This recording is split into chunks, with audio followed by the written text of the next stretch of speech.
শুধু আমার, শুধু আমার। তুই কি বলছিলি? পরিস্থিতি এরকম একটা হতেই পারে? ঠিক আছে, আমিও তোর মতো ছেলেদের সাথে ফুর্তি করে বেড়াবো। তোর সহ্য হবে তো? তুই তো মাপরাতে করেছিস।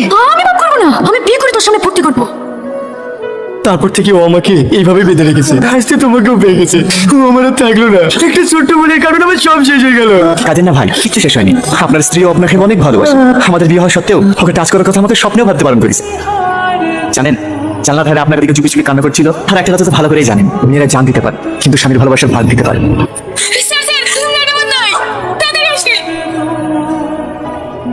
তুই না, তুই না, একবার কথা বলো না। ভালো থেকো জান। আমি তো সেদিনই মরে গেছি যেদিন অন্য মেয়ের সাথে তোমাকে দেখেছি। শুধু আমার শরীরটা বেঁচে ছিল তোমাকে এইটুকু বোঝানোর জন্য যে ভালোবাসার মানুষের বিশ্বাসঘাতকতা করলে কতটা কষ্ট হয়। ভালো থেকো।